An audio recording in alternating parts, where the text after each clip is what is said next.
Welcome back, everyone, after the short break. I know that many of you are looking forward to hearing from our next speaker, Jensen Huang. Jensen is at the cutting edge of artificial intelligence and all of the innovation, technology, and human capital that is needed to support it. My good friend and CEPR colleague, John Chauvin, is going to introduce Jensen, and I hope he's here somewhere, so I'm just going to keep talking. And then the two of them will have a conversation before taking some of your questions. John Chauvin certainly requires very little introduction to most in this crowd. As my predecessor as the Trione Director of CEPR, John is the one who started the CEPR Economic Summit 20 years ago. So I would just like, right now, for all of us to give John Chauvin a huge round of applause and appreciate the community.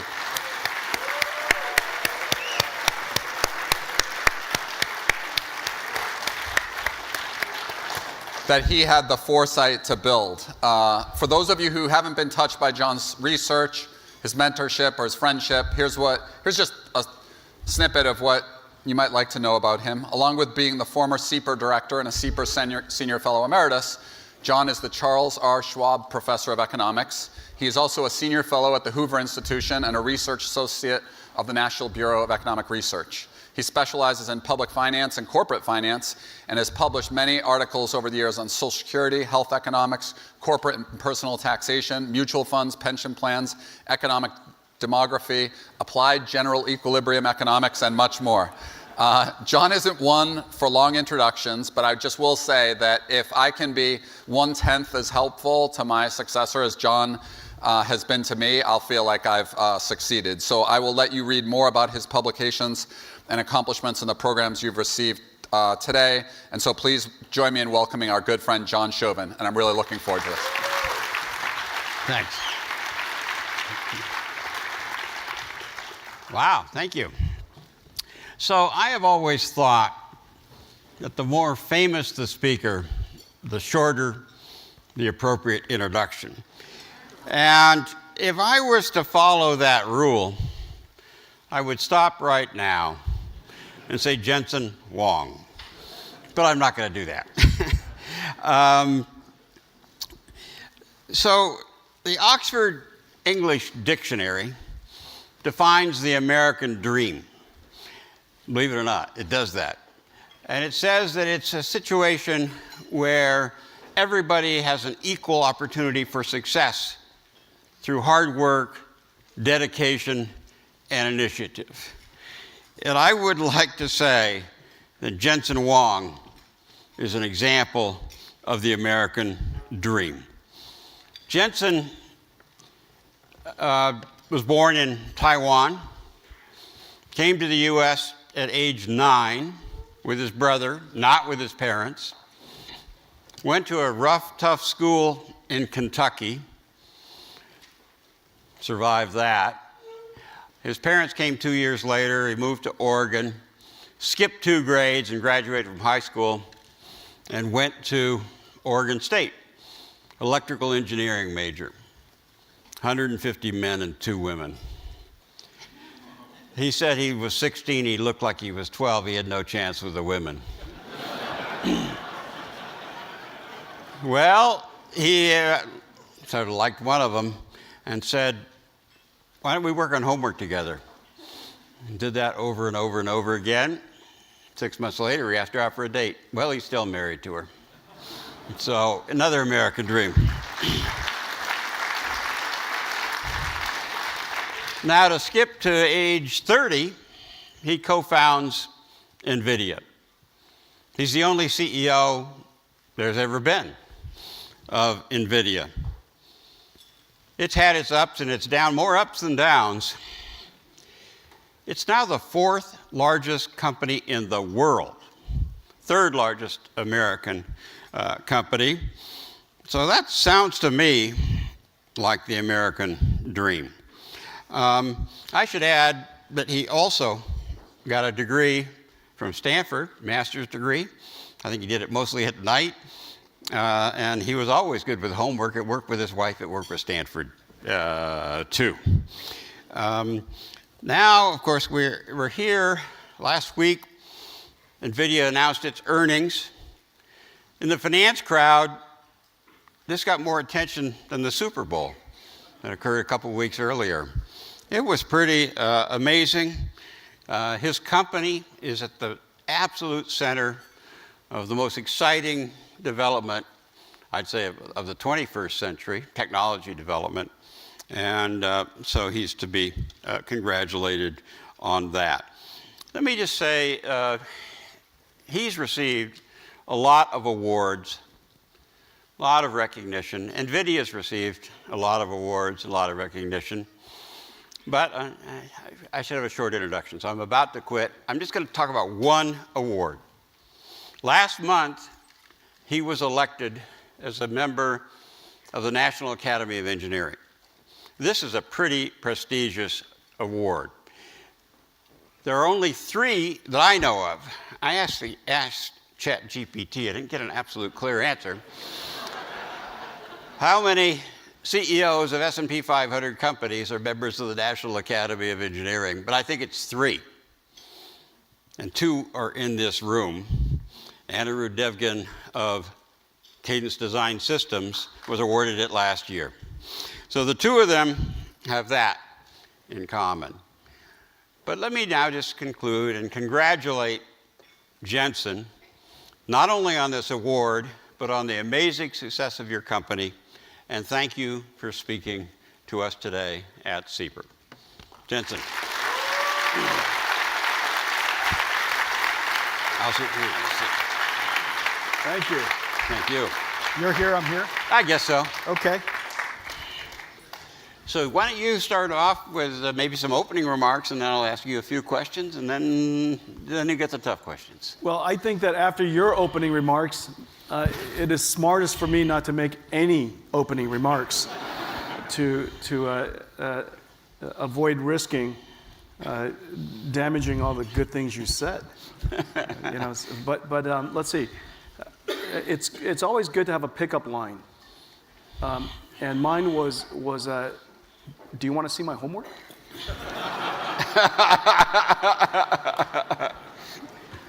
Yeah, and you're right. We're married still. We have 2 beautiful kids. I have a perfect life, 2 great puppies, and I love my job.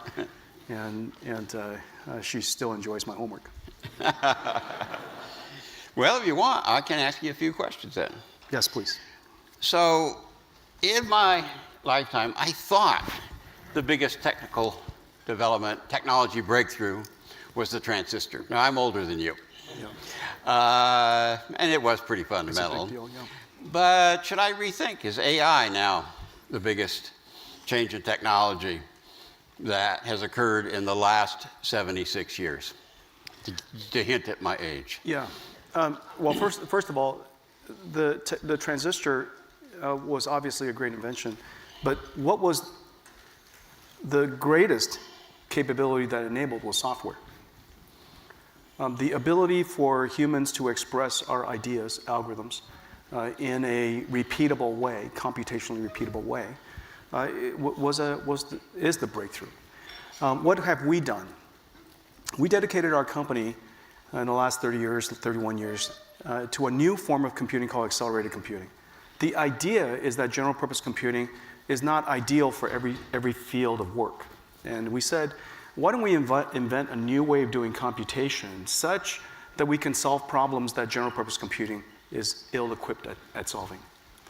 And what we have effectively done in a particular area of a domain of computation that is algorithmic in nature, that can be parallelized, we've taken the computational cost of computers to approximately 0. So what happens when you are able to take the marginal cost of something to approximately 0? We enabled a new way of doing software where it used to be written by humans. We now can use computers to write the software because the computational cost is approximately 0. And so you might as well let the computer go off and grind on just a massive amount of experience we call data, digital experience, human digital experience called data, and grind on it to find the relationships and patterns that, as a result, represents human knowledge. And that miracle happened about a decade and a half ago. We saw it coming, and we took the whole company and we shaped our computer, which was already driving the marginal cost of computing down to zero, and we pushed it into this whole domain. And as a result, in the last 10 years, we reduced the cost of computing by 1 million times. The cost of deep learning by 1 million times. And a lot of people said to me, but Jensen, if you reduce the cost of computing your cost by 1 million times, then people buy less of it. And it's exactly the opposite. We saw that if we could reduce the marginal cost of computing down to approximately zero, we might use it to do something insanely amazing. Large language models. To literally extract all of digital human knowledge from the internet and put it into a computer and let it go figure out what the knowledge is. That idea of scraping the entire internet and putting it in one computer and let the computer figure out what the program is an insane concept. But you wouldn't ever consider doing it unless the marginal cost of computing was zero. And so we made that breakthrough. And now we've enabled this new way of doing software. Imagine, for all the people that are still new to artificial intelligence, we've figured out how to use a computer to understand the meaning, not the pattern, but the meaning of almost all digital knowledge. And anything you can digitize, we can understand the meaning. So let me give you an example. Gene sequencing is digitizing genes. But now with large language models, we can go learn the meaning of that gene. Amino acids, we digitized, through mass spec, we digitized amino acids. Now we can understand from the amino acid sequence, without a whole lot of work with cryo-EMs and things like that, we can go figure out what is the structure of the protein and what it does. What is its meaning?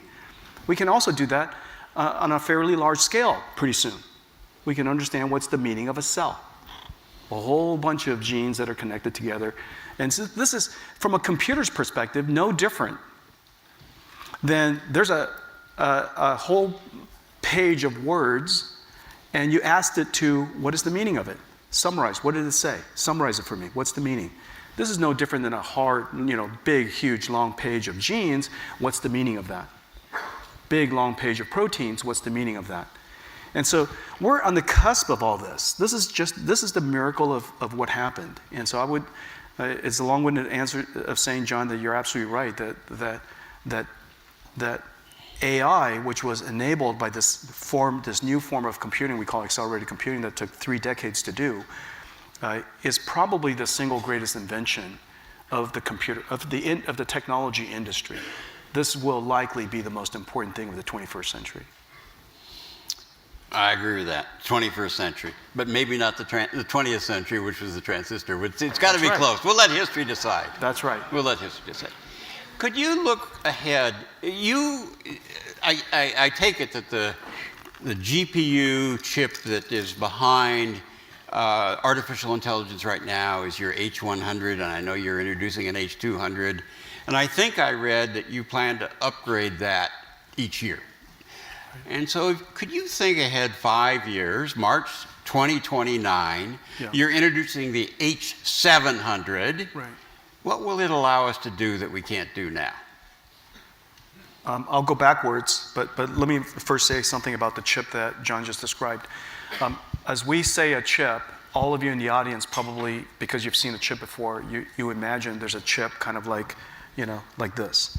The chip that John just described weighs 70 pounds. It consists of 35,000 parts. 8 of those parts came from TSMC.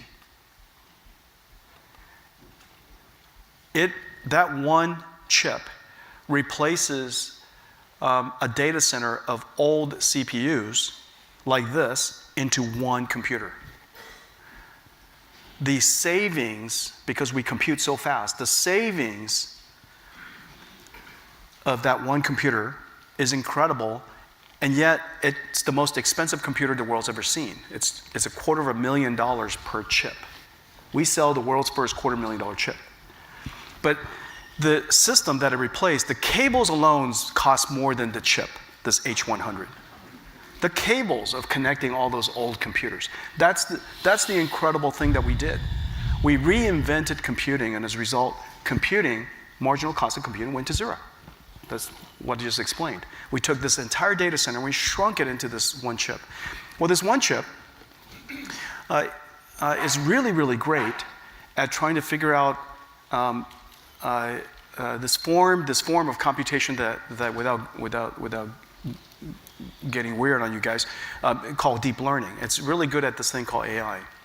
And so the way that this chip works, it works not just at the chip level, but it works at the chip level and the algorithm level and the data center level.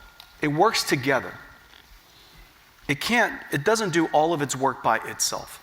It works as a team. And so you connect a whole bunch of these things together, and it works at, networking is part of it. And so when you look at one of our computers, it's a magnificent thing. Only computer engineers would think it's magnificent, but it's magnificent, okay?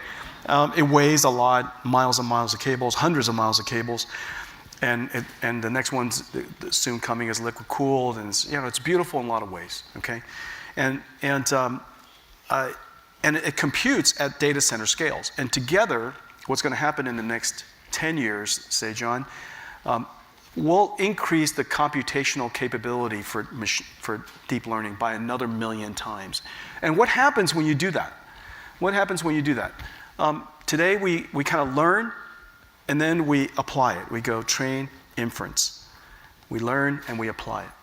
In the future, we'll have continuous learning. We could decide whether whatever that continuous learning result, it will be deployed into the world's applications or not. But the computer will watch videos and new text and from all the interactions that it's just continuously improving itself. The learning process and the training process and the inference process, the training process and the deployment process, application process will just become one. Well, that's exactly what we do. We don't have between now and 7 o'clock in the morning, I'm going to be doing my learning, and then after that, I'll just be doing inference. You're learning and inferencing all the time. And that reinforcement learning loop will be continuous. And that reinforcement learning will be grounded with real world data that is being through interaction, as well as synthetically generated data that we're creating in real time. So this computer will be imagining all the time. Does that make sense? Just as when you're learning, you take pieces of information and you go from first principles, it should work like this, and then we do the simulation, the imagination in our brain, and that future imagined state, in a lot of ways, manifests itself to us as reality. And so your AI computer in the future will kind of do the same. It'll do synthetic data generation, it'll do reinforcement learning, it'll continue to be grounded by real world experiences, it'll imagine some things, it'll test it with real world experience, it'll be grounded by that, and that entire loop is just one giant loop. That's what happens when you can compute for 1,000,000 times cheaper than today. And so as I'm saying this, notice what's at the core of it. When you can drive the marginal cost of computing down to zero, then there are many new ways of doing something you're willing to do. This is no different than I'm willing to go further places because the marginal cost of transportation has gone to zero. I can fly from here to New York relatively cheaply. If it would have taken a month, I'll probably never go. And so it's exactly the same in transportation and just about everything that we do. And so we're going to take the marginal cost of computing down to approximately zero. As a result, we'll do a lot more computation. That causes me, as you probably know, there have been some recent stories that Nvidia will face more competition in the inference market than it has in the training market. But what you're saying is it's actually going to be one market, I think. Can you comment about is there going to be a separate training chip market and inference chip market, or it sounds like you're going to be continuously training and switching to inference, maybe within one chip? I don't know. Why don't you Explain Well, some more. today, whenever you prompt an AI, it could be ChatGPT, or it could be Copilot, or it could be if you're using a ServiceNow platform, if you're using Midjourney, using Firefly from Adobe. Whenever you're prompting, it's doing inference. You know, inference is so it's generating information for you. Whenever you do that, what's behind it? 100% of them is NVIDIA's GPUs. And so NVIDIA's, most of the time you engage our platforms are when you're inferencing. And so 100% of the world's inferencing today is NVIDIA. Now, is inferencing hard or easy? A lot of people, the reason why people are picking on inference is when you look at training and you look at an NVIDIA system doing training, when you just look at it, you go, that looks too hard. I'm not going to go do that. I'm a chip company. That doesn't look like a chip. And so there's a natural, and you have to, in order for you to even prove that something works or not, you're $2 billion into it. Yeah. And you turn it on to realize it's not very effective, you're $2 billion and 2 years into it. The risk of exploring something new is too high for the customers, and so a lot of competitors tend to say, you know, we're not into training, we're into inference. Inference is incredibly hard. Let's think about it for a second. The response time of inference has to be really high, but this is the easy part. That's the computer science part. The hard part of inference is the goal of somebody who's doing inference is to engage a lot more users, to apply that software to a large installed base. Inference is an installed base problem. This is no different than somebody who's writing an application on an iPhone. The reason why they do so is because iPhone has such a large installed base. Almost everyone has one. And so if you wrote an application for that phone, it's going to have the benefit of, it's going to be able to benefit everybody. Well, in the case of NVIDIA, our accelerated computing platform is the only accelerated computing platform that's literally everywhere. And because we've been working on it for so long, if you wrote an application for inference, and you take that model and you deploy it on NVIDIA's architecture, it literally runs everywhere. And so you can touch everybody, you can enable, have greater impact. And so the problem with inference is actually installed base. And that takes enormous patience and years of success and dedication to architecture compatibility, you know, so on and so forth. You make completely state-of-the-art chips. Is it possible, though, that you'll face competition that claims to be good enough? Not as good as NVIDIA, but good enough, and much cheaper. Is that a threat? Well, first of all, competition, we have more competition than anyone on the planet has competition. Not only do we have competition from competitors, we have competition from our customers. Yeah, that's true. And I'm the only competitor to a customer, fully knowing they're about to design a chip to replace ours. And I show them not only what my current chip is, I show them what my next chip is, and I'll show them what my chip after that is.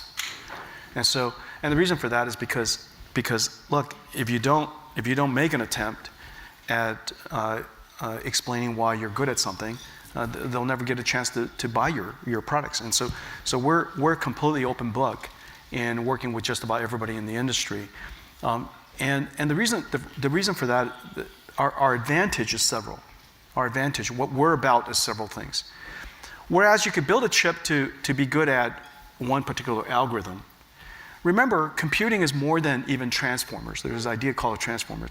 There's a whole bunch of species of transformers, and there are new transformers being invented as we speak. And the number of different types of software is really quite rich. And the reason for that is because software engineers love to create new things, innovation.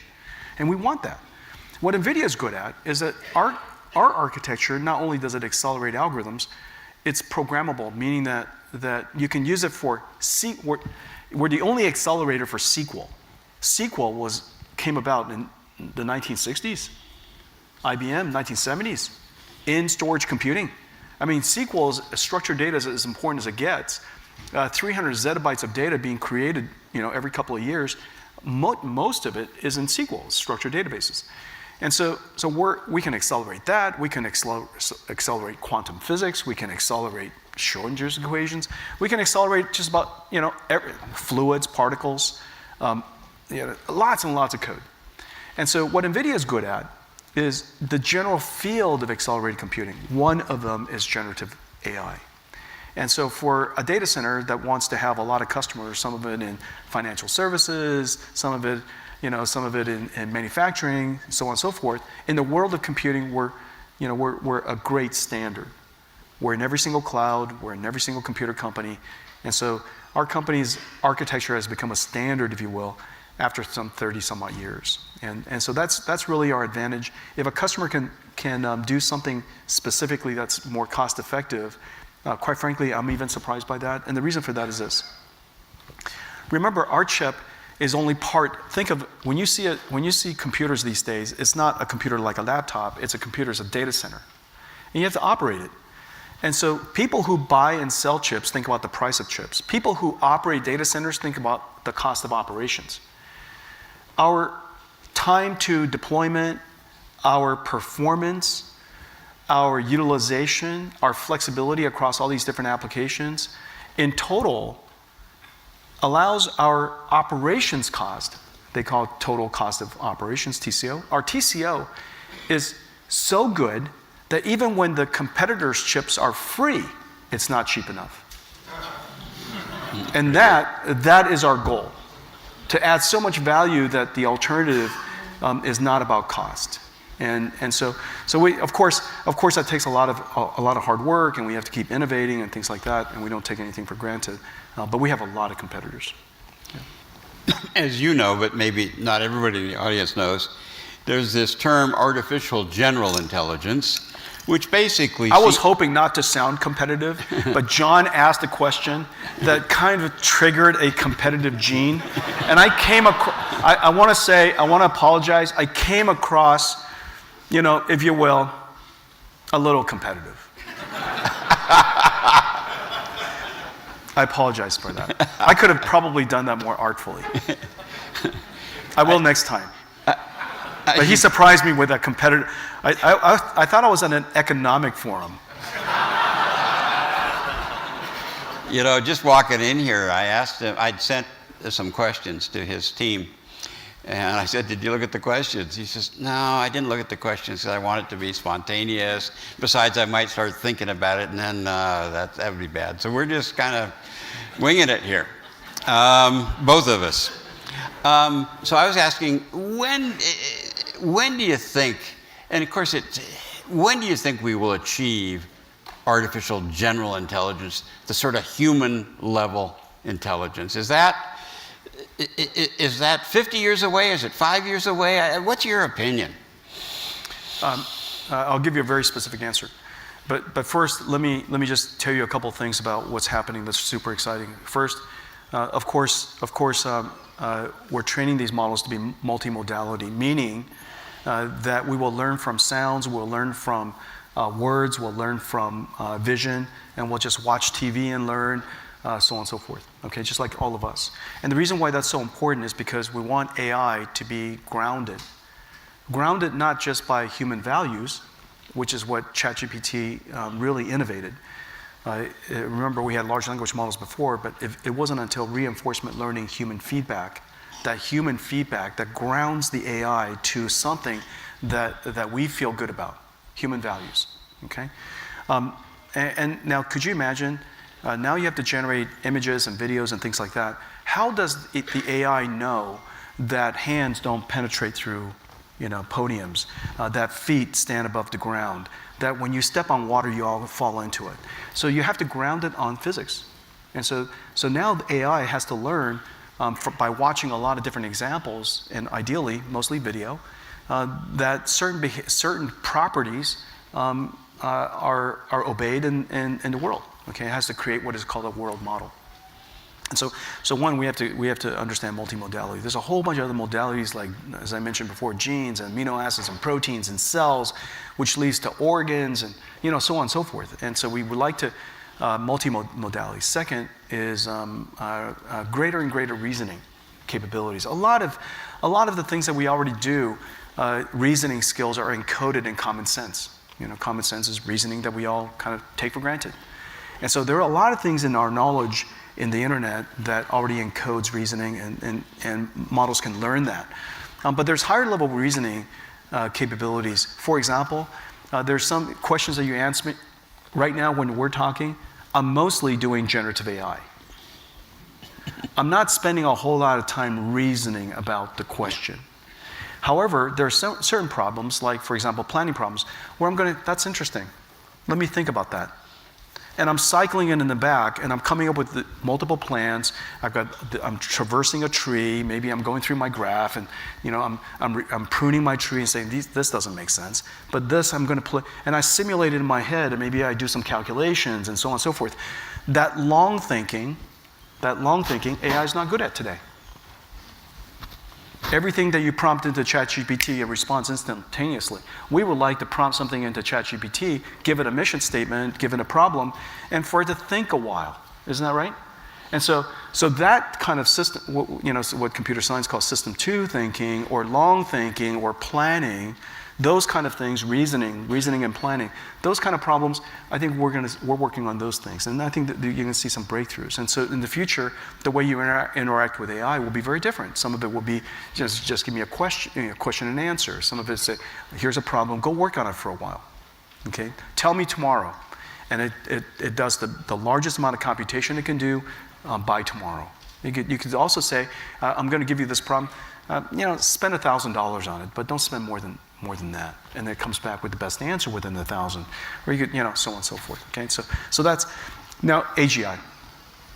The question on AGI is, what's the definition? Yeah. In fact, that's kind of the supreme question.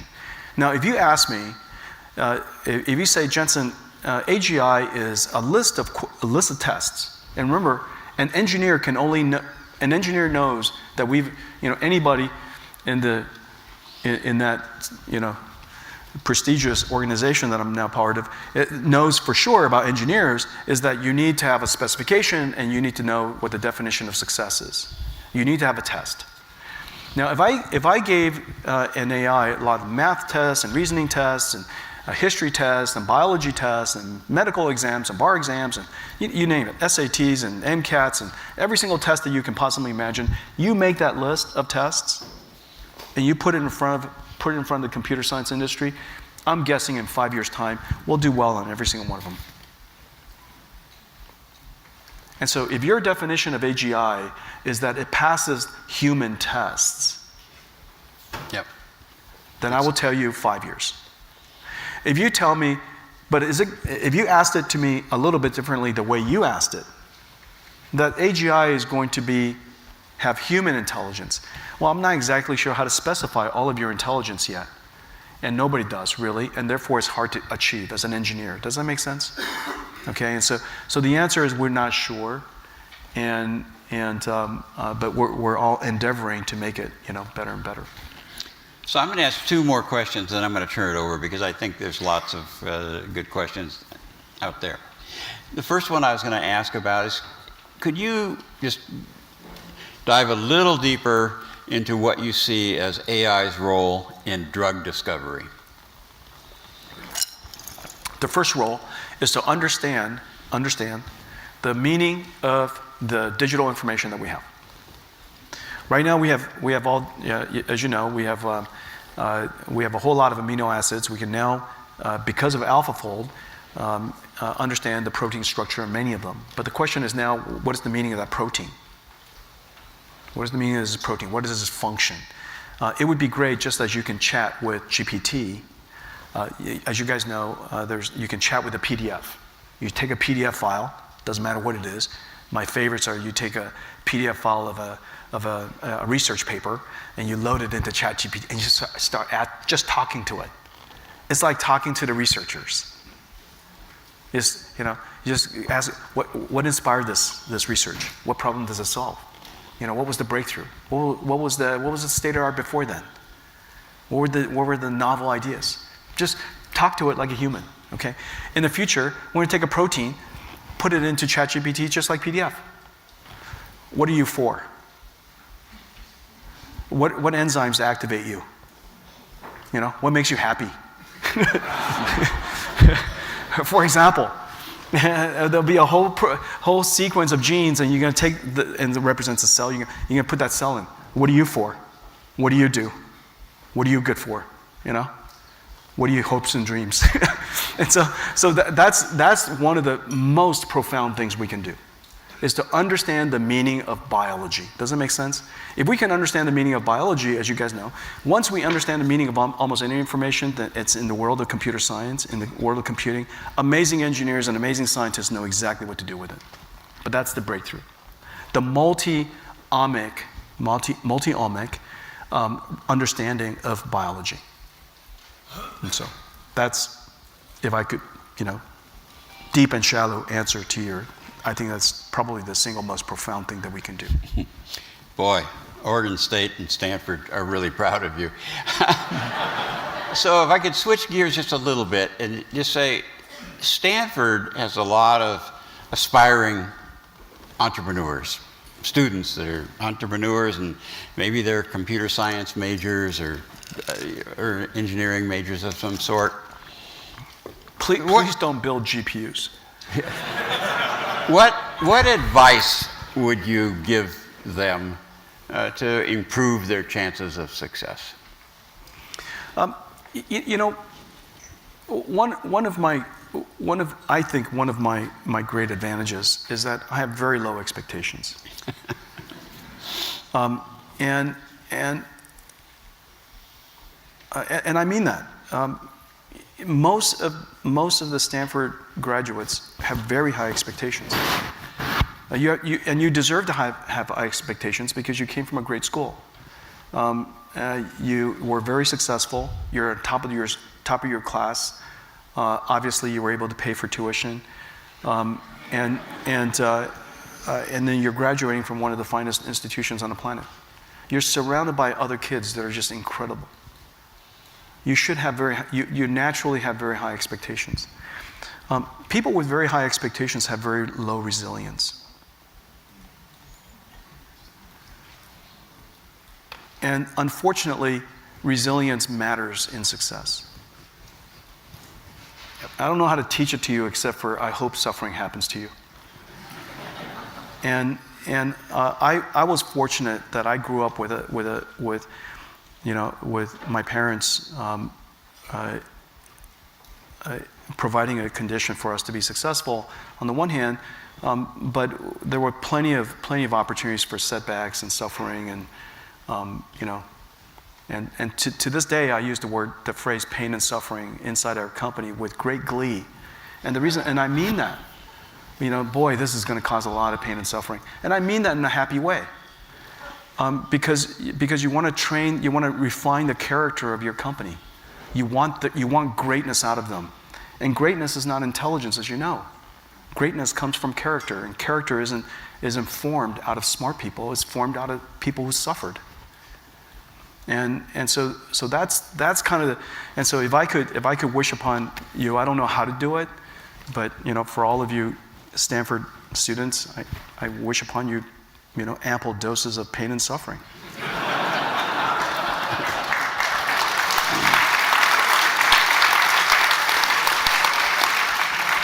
I'm going to back out of my promise and ask you one more question. How do you seem incredibly motivated and energetic, but how do you keep your employees motivated and energetic when they probably become richer than they ever expected to be? Yeah, I'm surrounded by 55 people. My management team, so you know, my management team, my direct reports is 55 people. I write no reviews for any of them. I give them constant reviews, and they provide the same to me. My compensation for them is the bottom right corner of Excel. I just drag it down. Literally, many of our executives are paid the same, exactly to the dollar. I know it's weird. It works. And I don't do one-on-ones with any of them unless they need me. Then I'll drop everything for them. I never have meetings with them just alone.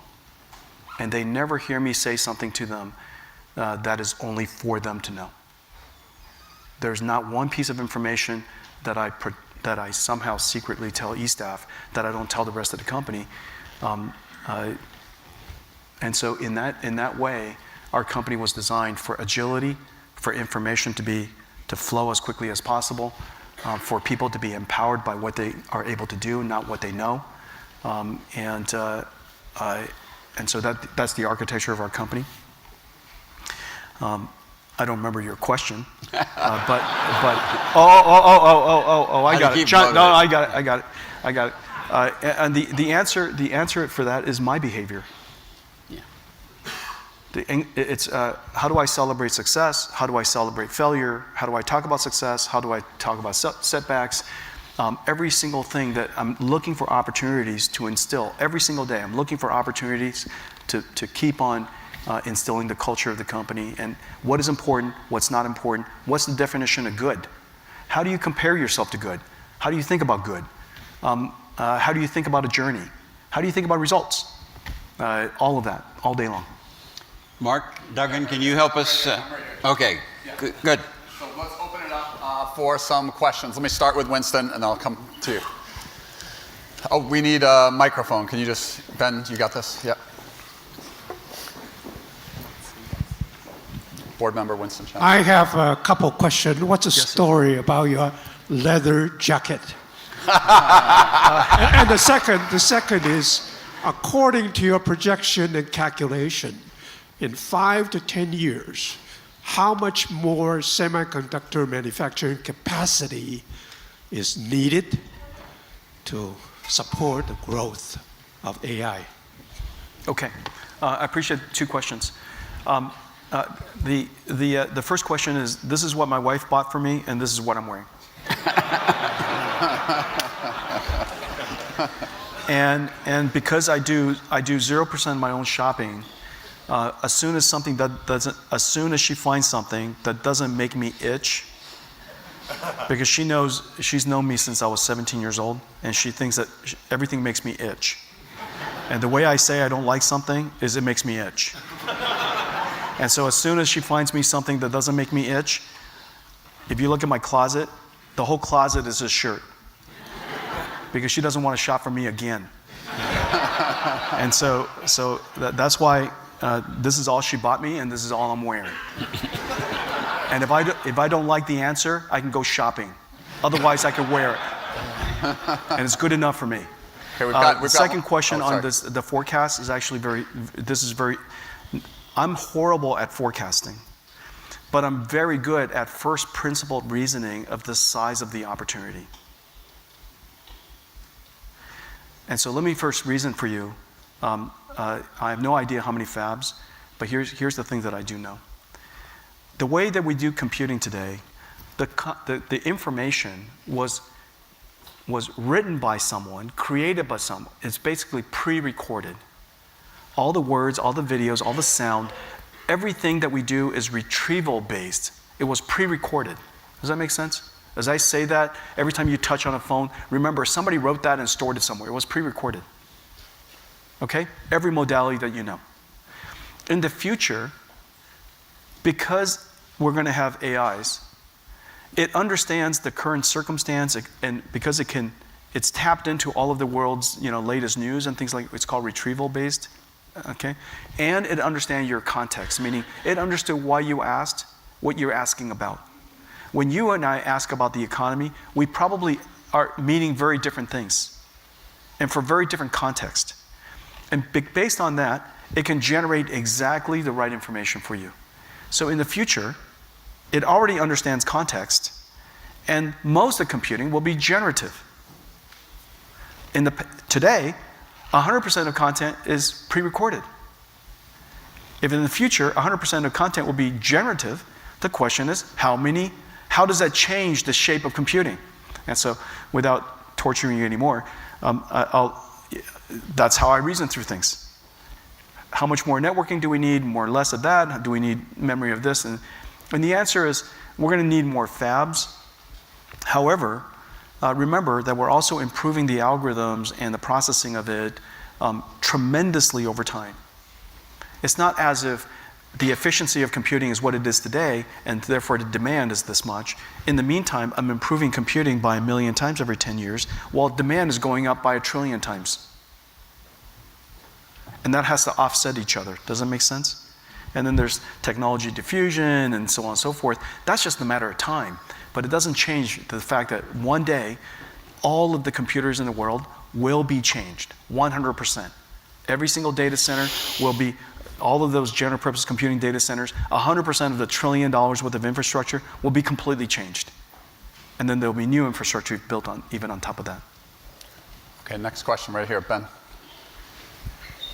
And then over here to Randy. So, yeah. Thanks for coming today. So recently you said that you encourage students not to learn how to code. Yeah. And if that's the case, it means one of maybe a few things, but do you think the world starts to look like, from a company formation and entrepreneurship perspective, that it goes towards many, many more companies that are created? Or do you think it's consolidation to just a number of the big players? So first of all, I said it so poorly that you repeated back poorly. I didn't. If you would like to code, for God's sakes, code. Okay. If you want to make omelets, make omelets. I'm not. You know, coding is a reasoning process. It's good. Is it going to guarantee you a job? No, not even a little bit. The number of coders in the world surely will continue to be important, and Nvidia needs coders. However, in the future, the way you interact with the computer is not going to be C++ mostly. For some of us, that's true. For some of us, but for you, why program in Python? So weird. In the future, you'll tell the computer what you want, and the computer will you say, hi, I would like you to come up with a build plan with all of the suppliers and bill of material for a forecast that we have for you. And based on all the necessary components necessary, coming up with a build plan. Okay? And then if you don't like that, you just write me a Python program that I can modify of that build plan. And so remember, the first time I talk to the computer, I'm just speaking in plain English. The second time, so English, by the way, human, it's the best programming language of the future. How you talk to a computer, how do you prompt it? It's called prompt engineering. How you interact with people, how do you interact with computers? How do you make a computer do what you want it to do? How do you fine-tune the instructions with that computer? That's called prompt engineering. There's an artistry to that. Okay, so for example, most people are surprised by this, but it's not surprising to me, but it's surprising. For example, you ask Midjourney to generate an image of a puppy on a surfboard in Hawaii at sunset. Okay, and then it generates one. And you say, oh, more cute. Make it more cute. And it comes back, it's more cute. And you go, no, cuter than that. And it comes back. Why is it that software would do that? There's a structural reason why it does that. But for example, you need to know that capability exists in a computer in the future. Isn't that right? That if you don't like the answer first time, you could fine tune it and get it to within the context that you can make it give you better and better results. And once you can even ask it to write the program altogether to generate that result in the future. And so my point is that programming has changed in a way that is probably less valuable. On the other hand, I will tell you this, that because of artificial intelligence, we have closed the technology divide of humanity. Today, about 10 million people are gainfully employed because we know how to program computers, which leaves the other 8 billion behind. That's not true in the future. We all can program computers. Does that make sense? You all know how to prompt a computer to make it do things. And all you do is look at YouTube and look at all the people who are using prompt engineering, all the kids and who are making it do amazing things. They don't know how to program. They're just talking to ChatGPT. They just know that if I tell it to do this, it'll do that, And so it's no different than interacting with people in the future. That's the great contribution the computer science industry has made to the world. We've closed the technology divide. That's inspiring. Okay, over here, we've got that. Sounds very good. We've got Randy with a question right over here. Thank you very much. I'm just wondering do you think very much about geopolitical risk, and how do you see it impacting your industry, if you do? Geopolitical risk, we are almost the poster child of geopolitical risk. And the reason for that is because we make a very important instrument for artificial intelligence, and artificial intelligence, as John and I were talking about earlier, is the defining technology of this time. And so the United States has every right to determine that this instrument should be limited to countries that it determines that it should be limited with. And so the United States has that right, and they exercise that right. And your question has to do with what is the implication to us.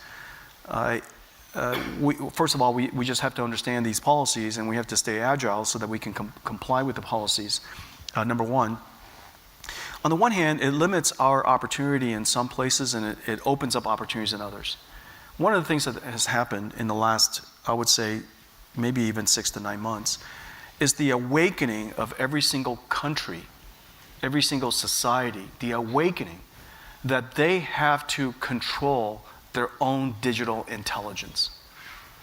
That India can't outsource its data so that some country transforms that digital data into India's intelligence and imports that intelligence back to India. That awakening, that sovereign AI, that you have to dedicate yourself to control your sovereign AI, your sovereign intelligence, protect your language, protect your culture for your own industries. That awakening, I think, happened in the last 6 to 9 months. The first part was we have to be mindful about safety.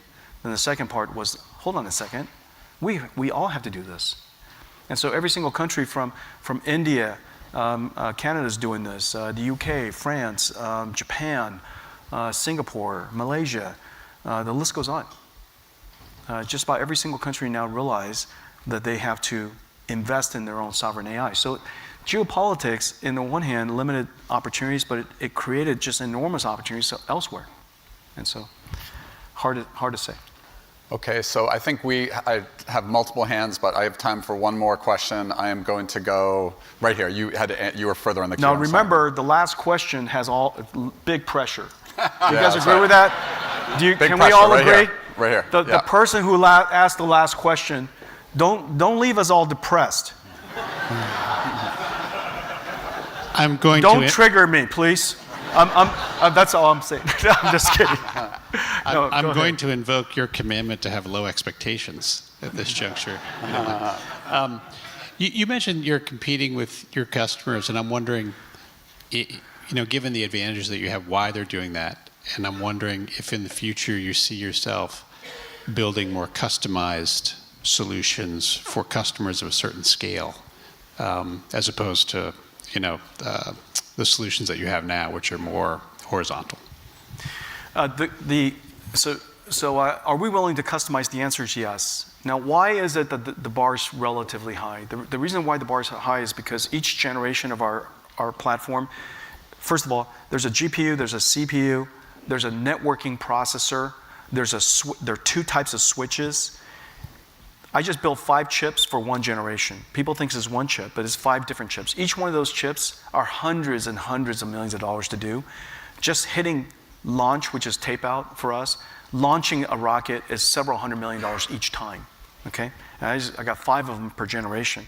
Then you've got to put them into a system. And then you got to put, you've got networking stuff, you've got transceiver stuff, you've got optics stuff, you've got a mountain of software to do. It takes a lot of software to run a computer as big as this room.